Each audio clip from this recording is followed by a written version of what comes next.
ఇక డీటెయిల్స్ చూస్తే పార్లమెంట్ ఎన్నికలపై బీజేపీ దూకుడు పెంచింది. అందులో భాగంగా తెలంగాణలోని లోక్సభ స్థానాలకు కమలం పార్టీ ఇన్ఛార్జీలను నియమించింది. హైదరాబాద్కు రాజాసింగ్, సికింద్రాబాద్కు లక్ష్మణ్, నిజామాబాద్కు ఏలేటి మహేశ్వర్ రెడ్డి, చేవెళ్లకు ఏవిఎన్ రెడ్డి, నల్గొండకు చింతల రామచంద్రారెడ్డి, భువనగిరికి ఎన్వీఎస్ఎస్ ప్రభాకర్, జహీరాబాద్కు కాటిపల్లి వెంకటరమణారెడ్డి, మెదక్కు పాల్వాయి హరీష్ బాబులను ఇన్ఛార్జీలుగా నియమించారు. రాష్ట్ర అధ్యక్షుడు కిషన్ రెడ్డి.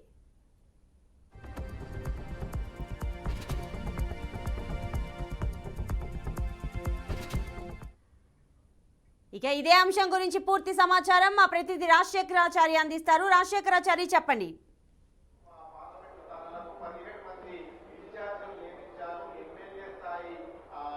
థ్యాంక్ యూ ప్రతిభ. మొత్తానికి బీజేపీ తెలంగాణ బీజేపీ మొత్తానికి పార్లమెంటుకు సంబంధించినటువంటి ఎలక్షన్ల విషయంలో కాస్త దూకుడు పెంచిందని చెప్పుకోవచ్చు. దీనిలో భాగంగా ఈరోజు 17 పార్లమెంటుకు సంబంధించిన సంబంధించినటువంటి స్థానాలకు ఇన్ఛార్జీలను కూడా ప్రకటించింది. దాంట్లో భాగంగా ఆదిలాబాద్కు పాయల్ శంకర్, పెద్దపల్లికి రామారావు, కరీంనగర్ ధన్పాల్ సూర్యనారాయణ గుప్తా, నిజామాబాద్కి ఏలేటి మహేశ్వర్ రెడ్డి, జహీరాబాద్కి కాటిపల్లి వెంకటరమణారెడ్డి, మెదక్కి పాల్వాయి హరీష్ బాబు, మల్కాజ్గిరికి పైడి రాకేష్ రెడ్డి, సికింద్రాబాద్కు లక్ష్మణ్ గారు, హైదరాబాద్కు రాజాసింగ్, చేవెళ్లకు ఏవి రెడ్డి, మహబూబ్ నగర్ రామచంద్రరావు, నాగర్ కర్నూల్ మాగం రంగారెడ్డి, నల్గొండ చింతల రామచంద్రారెడ్డి, భువనగిరికి ఎస్వీఎస్ ప్రభాకర్, వరంగల్ మర్రి శశిధర్ రెడ్డి, మహబూబాబాద్కి గరికపాటి మోహన్ రావు, ఖమ్మంకు పొంగులేటి సుధాకర్ రెడ్డి, ఇలా మొత్తానికి 17 మందిని 17 పార్లమెంటు స్థానాలకు బీజేపీ ఇన్ఛార్జ్లను ప్రకటించింది. ఇందులో భాగంగా ఈరోజు మీటింగ్ బీజేపీ రాష్ట్ర కార్యాలయంలో జరగబోతుంది. ఈ కార్యక్రమంలో కేంద్రం సంబంధించినటువంటి నాయకులు, కార్యదర్శులు అయినటువంటి సునీల్ బన్సల్ కావచ్చు, అరవింద్ మీనన్ కావచ్చు, కిషన్ రెడ్డి కావచ్చు, అలాగే వారితో పాటు బీజేపీకి సంబంధించినటువంటి ప్రస్తుత సిట్టింగ్ ఎంపీలు ఎవరైతే ఉన్నారో వాళ్ళ నలుగురు, వారితో పాటు డీకే అర్ణ, ఈటల రాజేందర్, రఘునందర్ కూడా పాల్గొన్నారు. మొత్తంగా ఈరోజు ఉన్న సమావేశంలో ముఖ్యమైన అంశాలు ఏంటంటే మెజారిటీ సీట్ల విషయంలో ఎక్కువ ఫోకస్ పెట్టినట్టు సమాచారం. ఎందుకంటే గత అసెంబ్లీ స్థానాల్లో బీజేపీ 8 స్థానాలు గెలిచింది. అదే ఓటు పర్సెంటేజ్ పెరిగింది కూడా కాబట్టి దాంతో పాటుగా 8 స్థానాలు గెలుచుకోవడం జరిగింది. అదే ఊపుతో ఈసారి మనము పోయినసారి పార్లమెంట్ ఎలక్షన్లో 20% ఓటు రావడంతో 4 ఎంపీ స్థానాలు గెలిచాము. ఈసారి ఆ ఓటు శాతాన్ని 30 నుంచి 35% పెంచుకుంటే ఈజీగా 10కి పైన మనం అసెంబ్లీ స్థానాలు గెలవచ్చు అని చెప్పేసి బీజేపీ అధిష్టానం భావిస్తుంది. దీనిపై కూడా ముఖ్యంగా ఫోకస్ పెట్టడం జరిగింది. అలాగే ఈ చర్చలో కూడా, ఇప్పుడు జరుగుతున్న చర్చలో కూడా, కోర్ కమిటీ చర్చలో కూడా బీజేఎల్పీకి సంబంధించినటువంటి ఫ్లోర్ లీడర్ని కూడా నిర్ణయించే అవకాశం ఉంది. ఎందుకంటే చాలా రోజులు ఎలక్షన్ జరిగి కూడా చాలా రోజులు అవుతుంది కాబట్టి ఫ్లోర్ లీడర్ ఎంపిక కూడా చాలా పెండింగ్లో ఉంది. కాబట్టి ఈ సమావేశంలో కూడా ఫ్లోర్కి సంబంధించినటువంటి లీడర్లు కూడా ఎంపిక జరిగే అవకాశం ఉంది.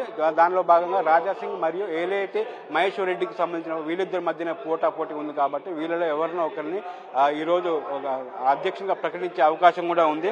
అలాగే ఇంకొక అంశం ఏంటంటే, ముఖ్యంగా అమిత్ షా సూచించిన విషయం ఏంటంటే, కిషన్ రెడ్డికి ఒక విషయం సూచించారు. ఏంటంటే బీజేపీ అగ్రనేతలు ఎవరైనా కావచ్చు వారి మధ్యన గ్యాప్ అనేది ఒకటి ఏర్పడింది. అంటే పెద్ద లీడర్లు ఎవరైతే ఉన్నారో వాళ్ళ మధ్య గ్యాప్ ఉంది. ఆ గ్యాప్ అనేది ఉండకూడదు.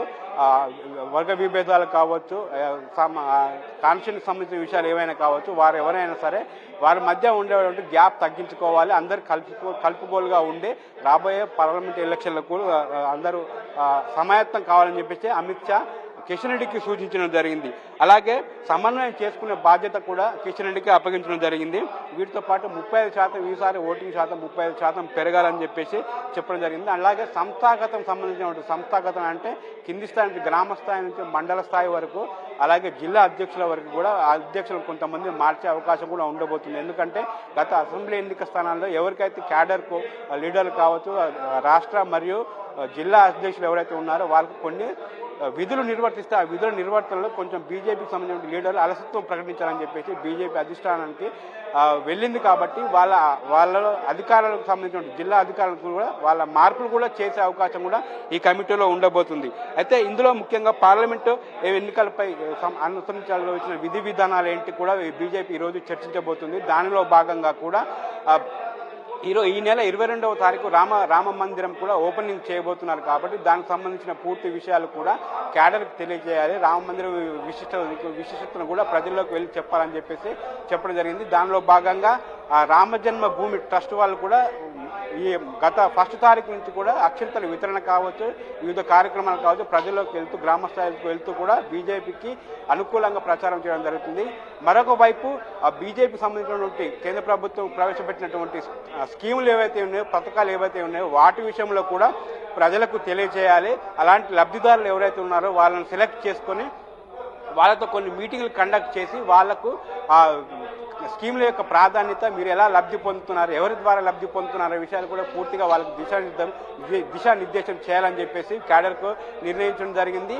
అలాగే లబ్ధిదారులు ఎవరైతే వాళ్ళతో కూడా సపరేట్గా కమిటీలు ఏర్పాటు చేసి వాళ్ళతో ఓటు తమ వైపు మలుపుకునే విధంగా, ఆ ఓటర్లను తమ వైపు మలుపుకునే విధంగా కూడా చేసుకోవాలని చెప్పేసి ఓటర్లకు వాళ్ళకు క్యాడర్కు దిశానిర్దేశం చేయబడింది. ఇంకొక విషయం ఏంటంటే హైదరాబాద్ భిన్నత్వంలో ఏకత్వం, అంటే అన్ని ప్రాంతాల వారు కూడా ఇక్కడ వచ్చి నివసిస్తున్నారు కాబట్టి వ్యాపార రీత్యా కావచ్చు, చదువు రీత్యా కావచ్చు, ఉద్యోగ రీత్యా కావచ్చు, వీళ్ళందరూ కూడా వచ్చుకుంటున్నారు. వాళ్ళు కూడా కొంతమంది ఓటర్లు ఉన్నారు కాబట్టి వాళ్ళలో మోడీకి సంబంధించినటువంటి ఓటింగ్ ఎవరైతే ఉన్నారో, అంటే మోడీకి ఫేవర్గా ఉన్నటువంటి ఓటర్లు ఎవరైతే ఉన్నారో వాళ్ళతో కూడా సమావేశాలు ఏర్పరచుకొని వాళ్ళని కూడా తమ వైపు తిప్పుకునే విధంగా కూడా వాళ్ళతో సమావేశాలు, కార్నర్ మీటింగ్స్ కావచ్చు, మొదలైన ఏవైనా సరే మహిళా సంఘాలు కావచ్చు, కమ్యూనిటీకి సంబంధించినటువంటి మీటింగ్లు కావచ్చు, వాళ్ళతో మమేకమై ప్రజల్లోకి వెళ్ళి ప్రతి వ్యక్తితో వెళ్ళి వాళ్ళతో మాట్లాడాలి. అలాగే ప్రతి గ్రామానికి, ప్రతి బస్తీకి ప్రతి నాయకుడు వెళ్ళి వాళ్ళతో మమేకమై బీజేపీకి ఉన్నటువంటి విషయాలు ఏవైతే ఉన్నాయో, బీజేపీ స్కీములు కావచ్చు, బీజేపీ